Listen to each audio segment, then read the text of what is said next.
Welcome gamers to the start of this Let's Play series. We're going to be playing Dune Spice Wars. My name is Daz Tactic. Welcome to the channel. If you like this sort of content, please consider liking and subscribing. It certainly does help with the all-important YouTube algorithm. Right, so Dune Spice Wars, what is it? What I think I might do is actually just really quickly start a game and then come back retrospectively and go through what the different setups are and how things actually do work. And then we'll start in episode 1. This will be in episode 0, where I just go through the concepts, how the game works, what you get, etc, etc. So let's just go to new. I'll start as House of Treaties. I'll then come back and talk about each of these once you've actually had a bit of a look at the mechanics. By the way, this game will be releasing within the day, so I'm going to be uploading this one within a day of release, and then episode 1 will come out right on release. And it's going to be releasing into early access. This is a beta version of the game. Let's just go into here. House of Treaties has got a few different things that we can do. We're not going to be worrying too much about what it can do though, so we'll come back and talk about all of these things later on, including the councillors. Let's just go and pick any old 2 of these. That'll do for what we want to do through this side. Start the game, and then we can look at those in a lot more detail in minutes, because we won't be spending too much time in through here. So the game is pausable real time. So press spacebar, I can pause it that way. I can press the P key and do the same thing. So that's nice and cool. It's actually a really, really good game, I've got to say. With the map itself, I can sort of zoom right out, and you'll sort of see that there's like a fog that goes around in through here. And so when we have a look at the actual map, it's sort of like it's a reasonable sized map. It's sort of random, but sort of done with themed areas. So and we always sort of start off with Arakis as our starting location. And there is different ways you can play the game as well, but the actual tiles will sort of randomly be positioned. Now we can see through here that we've got some spice down this way. Just while we're sort of looking at everything, I'll just go and send this ornithopter. This is like one of the exploration type ships that are used in the game. All the factions use this, and we'll just move that one down to there. I'll just unpause this actually, and then I'll just turn on the recon on. There is a tutorial, and this will keep on asking me to do different things this side. Just have a bit of a look there, and I'm just going to tell it now to go and look at that location. Villages are always going to be on the rock, so there'll be a village in through there. What I'll quickly do through here is grab a trooper and a ranger. So we'll just grab those while we're sort of doing this one, and it'll then start to sort of scout away. And this is sort of the way that the game is played in basic sort of sense. This is spice. We need to mine the spice to do different things. Let's pause it right here. Oh, there we go. We've now found the village. Our guys are still being created. This thing, because I set it to auto recon, it will now just go off and do its own recon. And once it's done this one, it'll go to another area. And so when we look at this one's tucked in nicely against the edge of the map. So this is a back to the wall area, which is quite nice to actually control these. There's our 2 military units. I'll just get them to go down and claim that particular location straight away. Alright, so I'll just let them sort of do all this while we talk about the actual game itself. So, this is Dune Spice Wars. And it really is it's a real-time strategy game that, as I say, is very, very easily paused. So you can sort of, it's nicely pausable, and it's got a lot to like about it. So we've now come in. This is militia forces that we're going to be fighting. So each of the villages, this one's got like 2 militia forces in through there. This one's just trying to sort of discover other bits and pieces as it sort of keeps on going back around. Our forces will be stronger than the enemy forces, and so we won't have too much trouble. Oh, sandworm coming. Let's get out of there. So we want to get away from there because we've made noise in here. So we had a sandworm warning. Now we're okay if we're on the rock. I'm not seeing the little exclamation mark there, but you do have to sort of watch out for it. So we've got sandworm detected in this region. It's pretty cool, isn't it? And we'll just wait for these to sort of go. I sort of get caught up in this, and I should really be just talking about the mechanics, but I just thought I'll sort of show that. I won't show what actually happens there, and then we just take this one here. So from here, this is now we've now got this village is not under our control. We have to now take control of the village, and it's going to cost me 34 of the authority. So I'm just going to go and do that. And so this will then we'll end up getting control of this for House Atreides. Now, we've done this in an aggressive fashion. Here's another one over here, and what I can do here is I can actually decide with peaceful annexation. This is the one thing that the House Atreides has. I can say, I want this one, but I want it peacefully. So we will just go and do that. So we can now, takes much longer though. So don't do it with your important areas. This one's almost come across. There we go. If we just pause that and sort of zoom back out, you'll sort of see that we now control these two regions of Arakis. So we've got those two.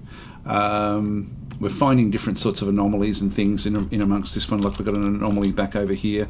There's a lot to like about the game. It feels like, well, I guess early access, at least you can sort of flesh things out. I'm thinking it actually feels like a release version. It's very polished, the way it sort of is working. Now, our forces will automatically start to heal up while they're here.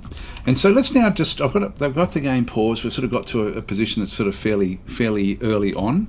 And I can then now just talk a little bit about the different mechanics, and then we'll go back out and sort of look at the actual setup for the different sorts of entities that are vying for control of Arakis.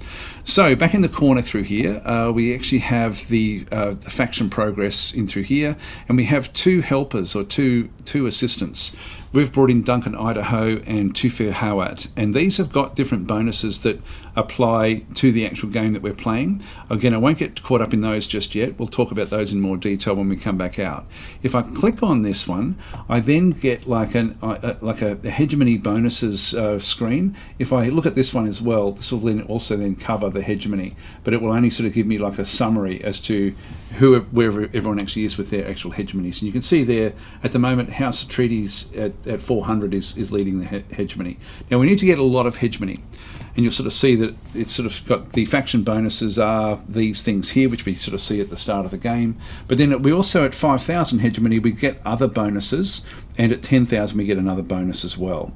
And so each of these factions has their own abilities and their own bonuses once they get to 5 and 10,000.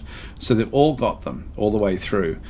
So that's sort of the way that the houses actually sort of are working. Now, you've got the relation levels. So higher relation levels tend lead to fewer attacks and more trading potential. So we will be wanting to have some of these friendly with us, and some of them, we can sort of have as enemies. So all of the factions will be in that category, where we try to at least do something with the relationship over time. It's very deep and rich the way the game actually does work. So this is sort of almost like your Empire screen, but it's really not overly sort of, there's not a lot to really worry about with that one there. The next part of it, which is this sort of little area that you're sort of seeing through here, this is our spice and our spice production and sort of how things are actually working. And so you'll sort of see if I click on that one, actually nothing will happen there. I don't think it'll take us anywhere with any of those things. No, that's okay.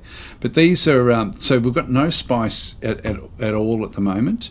And spice is, we've got to actually pay the Emperor a certain amount of spice as tax. And so he's saying right now, the spice must flow, you must provide me with 80 spice. So we've got 80 tax spice due to the Imperium, condition of your presence on Arakis, the Imperium expects. So the Imperium is allowing us to vie for control of Arakis, but demanding that we pay 80 spice. At the moment, we've got 0 spice in through here as well, so we've got no stockpiles at all because we haven't been mining any of them. You'll notice that there's like a line through here, and when I hover over that, when it's saying 30-70, 70% of the spice is going to go into the stockpile, and 30% will be sold to the CHOAM, the CHOAM, which is sort of like the Traders Guild. It's sort of a bit complicated. There's a few different entities on Arakis that we need to talk about. CHOAM is the trading guild where we sort of bypass the Emperor and we can sell 1 spice for 2. This changes as the spice becomes rarer. So if the spice is rarer, the price will go up to 2 Solari. And so Solari is our monetary amount. But this is actually, it's quite nice the way this one does work. So we need to stockpile enough to pay the Emperor, but sell enough so that we end up getting a lot of Solari, because a lot of things will cost this Solari we'll need to pay for things. And so you can see there when I hover over this one, it's got a base of plus 30 per turn.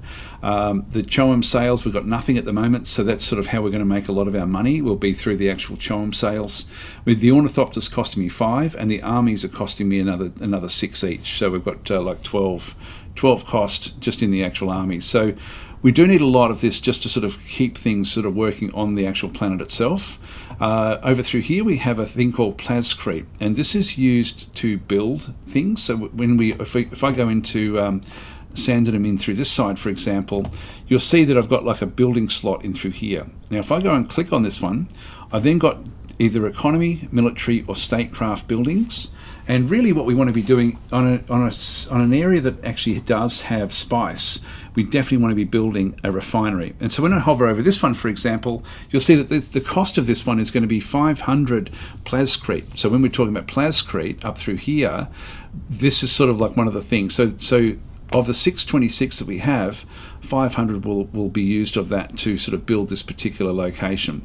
It's also going to then cost us in upkeep another 14 plascrete, plus some Solari as well. So just by having the refinery, it's going to start draining our plascrete supplies, just to sort of keep it up and running. And so when we have a look at that one, we're getting plus 20 at the moment, so we can definitely do that one. That's not really a problem. The other thing that we'll see there is like 4 batteries or fuel cells in through this site. So it's going to require, to build one of these refineries will cost us 4 of the 8 fuel cells. Now the Ornithopter takes up 2.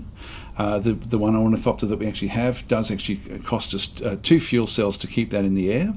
And so we're going to need to then get a source of fuel. If we get another Ornithopter, it then means we're only going to have 2 left after we do this one. So if I go and start building that one, for example, I then have to place it somewhere on the map. So let's just do that one. I tend to place them away from where I think that different attacks might come from. So with that one in mind, with the fuel cell done through there, you can see there that now the refinery is chewing up another 4. And if I grab another Ornithopter, that would then, and I probably would be wanting to do that because I need to sort of scout. So actually, I probably don't have to initially. We've got to, there's not fuel there. So yeah, I probably will need another Ornithopter. So let's just go and grab another one of those. That takes it down to 2 as an example. So anyway, that's the plascrete. And the next one across is manpower. Now manpower is used, we do have a drain of manpower going into the armies, and we have at this stage we have like a base of plus 10. So at the moment we've still got a bit of a positive. When we come into these areas, we can also then put in militia. Now these don't take, like if I go and click on plus, we can then sort of see that we've got 3 different types of militia that we can build. Some of the others will have an extra one, like a different type of militia that they can also then go and build. And so we've got like more sort of like your standard grunt troops. You've got range militia and demolition militia in through here, and they all do different sorts of things, but the militia will defend the village that they're coming from. And so armed civilians suffer panic under 50% health, so a village militia comprised of various civilians who may lack in combat training but not in enthusiasm. And so this one will cost me 50 of the Solari and 5 of my manpower, but there's no ongoing cost. So if you're concerned about the area that you may come under attack, you probably want to get at least 2 militia in there. So I'll just go and grab that one, and I'll grab a ranged one as well. And so you see that they've come off the totals, but not off the amounts that we're actually sort of earning. So let's just leave that one there like this. Sort of going through a lot of different things in through here.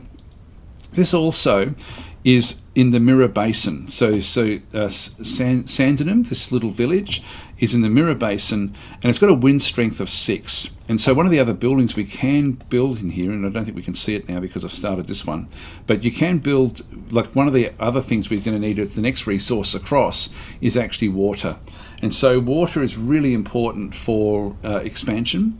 And at the moment, we actually can't get any more villages because we've got the 2 armies are taking up 6 of it, the villages are taking up 5, and the annexation as well. Like this particular one is actually the annexation over here is taking up another 5. So I'm just going to have to sort of wait. This one over here, for example, has only got a wind strength of 2.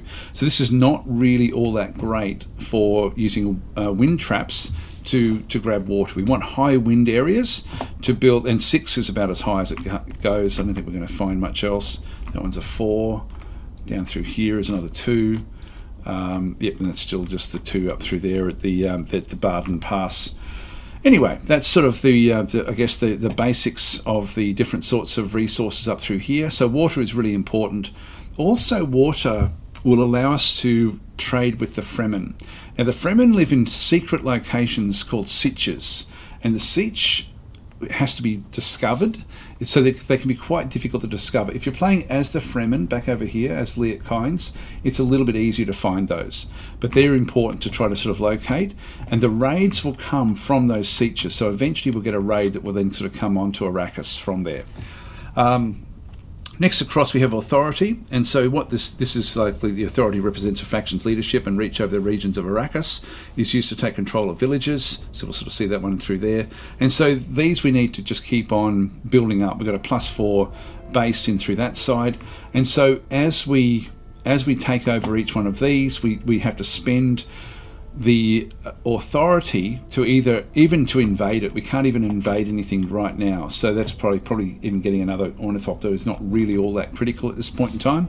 And as I've already gone through the fuel cells back and through this side, then finally we have the Landstraad standing, and this is really fascinating. This is sort of like where we're then talking about the galactic and galactic empire, and so this is where so far we've got like 250 Landstraad voting rights, essentially the stocks that we actually have there. The most we can ever have is 500, and so we're getting we've got +200 from our hegemony, and so we've got the Landstraad standing at the moment is medium. So we're sort of not we're just in the middle there, middle sort of faction. So this is your faction's current political power and standing within the Landstraad. A high standing unlocks new possibilities, while a low standing will make you an easy target. Now, we won't see much of this at this stage. This is the Landstraad Council back over this side, and you can see the next council will start in 14 days. It's sort of funny, the word days. Like, the days on Arakis are not they could easily be called months, I think. or weeks or something like that. Anyway, it's if we have a look at it, so use your votes and influence to pass resolutions in the council. If we have a look at that one, actually we can't actually open that one up just yet.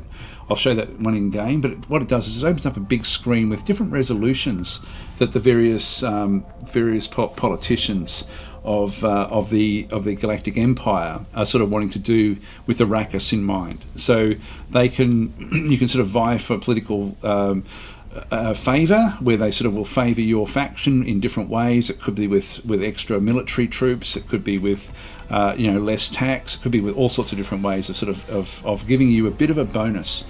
And so you have to make sure that you use the Landstraad effectively. And you can see through there that we've actually got the base vote is 100. We've got along with influence, votes represent your political might. They can be allocated to vote on Landstraad resolutions, and so we can actually add our votes to whatever influence we actually have as well.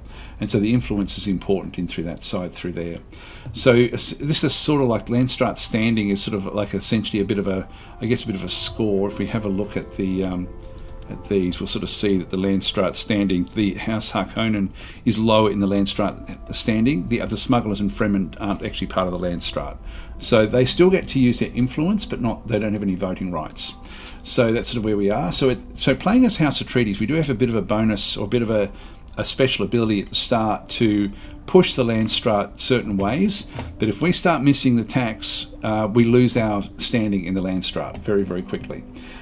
It's really, as I say, it's really cool the way the game works. The mechanics, the combination of the mechanics works incredibly well, really incredibly well. Back over through here, we've then already had a look at hegemony, just the different sorts of ways of getting hegemony. So you can see that, and this is really, I guess, one of the overriding goals of the game is to grab as much hegemony as you possibly can. And so you'll see there the description is then sort of saying that is a reflection of the faction's overall power over Dune. Some thresholds will unlock new abilities and ultimately allow you to win the game. So it really is amazing what this can actually sort of then do. We've got our timer in through here, the current date. I can speed up time up to 2 times speed if I wanted to. I've got different options in through this side as well, which sort of take me back out there. I won't show that, shall I? It's nice the way it sort of does work. I mean, I'm probably going to turn the tutorials off for our actual run. I'll do that now actually. So we'll just go back out of there. Resume. Okay, so and these are the tutorial type things which we'll get rid of eventually. Hang on, I'll just confirm that one. And but I'll start the game without that turned on. And over here we've got developments, which essentially are your research. So what we can do through here as we come through, actually I can go and also talk to any one of these. So I can go and talk to the Baron, and so this is sort of how we then do our trades. So you can sort of get a bit of a feel, like if I go to each one of them, eventually we're going to get like a high relation level with somebody, and we're going to need that. So it may be that they come to us, we may go to them and say, hey, look, we really need some plascrete. Can we take some of your plascrete supplies? And so I'll just go and sort of roll this one up, for example. So you get 50 of those. How much do you need? How much of, like if we had spice, we could use spice, but we can sort of just go and start to do that until it goes into the positive. So you can sort of see that in through there. That's now a positive one, and we can then just do the trade. It's a fairly simple way of doing this. And so if I just do that one, confirm that one through there, and I guess I can give gifts that way as well. Like if we go and have another look at him, let's get to business. It didn't have any bearing there. I don't know what would happen. Yeah, we can't do anything else at this point in time. That's all right. Just leave him alone. But eventually you are going to be needing to have some of the factions supporting you on the planet. What else have we got in through this side? We've got the, as we come back down through here, these are the operations. Now we're going to be able to get different sorts of operations in through here. Now we don't have anyone yet that can do the espionage. Again, I'll show this screen when we're actually playing in game. So we're still waiting for the first agent to be unlocked. So we don't actually have any agents just yet, but they're slowly accruing in the background. So we can just sort of, the spies do play a very important role, but they don't play an important role on the actual map itself. Like you're not moving people around to do different things. You're sort of doing it in a more abstract way, and it works really, really well, I've got to say. It's really, really nice mechanic in through there. Back over through here, we have the developments. So we can start to then sort of pick and choose, whether we want to have more things, more benefits from our spies, sort of looking at Arakis itself, trying to sort of get things sort of working a bit better through that side. Back over through here we have like survival training. This is much more about the military, and then we've got like the various economy resources down through this way, where we sort of try to get better spice mining or better things from the actual from the villages and from the buildings. So if we have a look, there's certain things, for example, like this one here is a House of Atreides only sort of a benefit that we have. Some of the other ones will have other ones. This is Atreides delegations, and so these are only for House Atreides. These particular resources or these particular developments that we can sort of then go for. So if we go with the this one will unlock, for example, the heavy weapons squad. So I'll just go and grab that one for now. I'll just start the process. When we have a look at the actual recruiting of units, you can see there that these are the different types that we'll have available to us. So the basic trooper, the ranger, there's the heavy weapons squad through there, which essentially is good against other heavy weapons guys, or the warden, like the bulwark type units that the other factions will actually have available as well. And so these all cost different sorts of things. Like for example, this one it's got an upkeep of manpower and solari. It's going to cost me 200 solari, 20 manpower, 3 water, and 3 command. Actually, we haven't seen command anywhere, but command is this here. These are command points.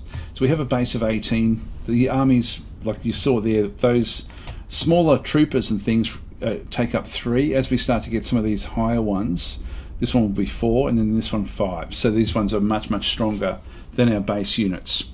But their upkeep does cost a little bit as well. Like they cost not quite double, but they're up there. Anyway, that's the way that they sort of work. And so with water, the drain from the water is essentially like you are paying an upkeep. Like to have the troops on Arakis does require us to sort of supply water to them. Hope I'm making sense with this one. As we get harvesters as well from the different places, they'll show up in this side of here. The ornithopters that we have will show up in through this side as well. Getting more troops and bigger amounts is also what we do through our development. So the development sort of working through that way. But overall, it's a really stunningly good game. Now, I've nearly gone to half an hour before we've really done anything else. Let's leave this game where this is, because this is really, we're not going to be playing this one. I thought I'd just give it an overview as to how the game actually does work. I have spoken about this. Yeah, I've gone through all of that. I think we're done. I think we're done and dusted. We haven't seen a lot of the finer things. We haven't seen the seaches yet. We won't see them until a little bit later. All right, so we'll press escape and we'll just go back out. And we will start a new game. Right, so each of the actual houses, if I click on House Atreides, for example, we can then sort of see, the bonuses that we saw there with the peaceful annexation, which I just showed you where it was. Benefit from a high Landstraad standing. We can't pillage neutral villages in this case. Pillaging villages can be useful if they're far enough away from your home areas, where you just want to make... where you quickly need to get like Solari or Plascrete or any of those sorts of resources can be quite useful. So that's House Atreides. House Harkonnen is going to be much more oppression. So this is much more oppressive. The playing against House Harkonnen, they seem to very quickly get very, very good armies, and so they are very, very strong in that sense. The smugglers, I haven't played as them yet. These are...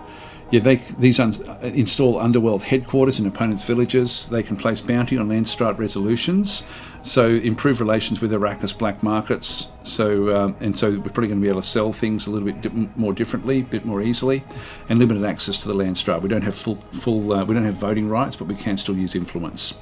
It's really that's interesting. Just having like base votes for the actual houses, but then the other ones like the smugglers and the Fremen can still influence the votes. Through their use of the influence mechanic in the game. Hegemony unlocks, so at 5,000 unlocks contraband offers, and you gain 50 votes in the Landstraad at that point. So we actually do get some base votes at 5,000 hegemony, and at 10,000 we get a mercenary unit. What do the House Harkonnen get? They mainly sort of get, like with their oppression, they get extra agents and things like that. They tend to be able to use their agents differently. Yeah, so this one here at 10,000 allows you to assign an agent to a mission to reduce its cost and preparation time. The agent will be sacrificed. So, of course, House Harkonnen, that's what they do. Even the different people that are in here, if you know the lore, if you've sort of looked at the old movie, like the 1980s movie, you got sort of like Fade Ruther. This is the favoured nephew of the Baron, and so that was played by Sting, I think, was the character. We've then got Peter De Vries, who is the Mentat that they were using. Yeah, so Peter is a twisted Mentat that is a human computer, but bred on planet Thelax. So he was cool in that old movie. Raban, this is the Beast. This is the now is that the same? This is Gloss's younger brother. Is that Gloss's? No, where's Glossus? I thought these were brothers. So this is the Raban Harkonnen, nicknamed the Beast after murdering his own father. Yeah, there he is. So anyway, that's but these all give different bonuses in the actual game itself, and so they're all really cool. I don't know who to play as. On Twitch at the moment, I'm playing as the Fremen. I might play them. We don't play enough of the Landstraad. These guys don't actually have any real Landstraad ability. They do actually have better ways of surviving on Arakis. The one reason I would like to maybe show these is to show the thumpers with the worm riding. So we need to get to 5,000 hegemony to actually regenerate the thumpers. So we can fairly quickly move units around on Arakis within range using thumpers, but we don't get them back. We only start off with 3 of them. Allows you to form alliances with Seachers outside of your territory. Now, if they're inside our territory, we can have like House Atreides can still do this. I'm really torn between House Atreides, House Harkonnen, and the Fremen to show the game. I think we might go to House of Treaty simply because that's where the books are and that's where the movie is. So we can sort of do it from that perspective and then sort of work our way through. That way we have sort of more things happening with the actual, with the game itself. So let's leave this episode here. We're right on the half-hour mark. This sort of works in quite nicely. So we will actually come back and start a new game in episode 1. So at least I've gone through the mechanics now in episode 0. Hope that's been useful if you're sort of trying to figure out whether it's a game that you do want to be getting. By the way, I did forget to thank my Patreon supporters, and if you do like this content, please consider liking and subscribing. It certainly helps with the YouTube algorithm. I'll catch you next time.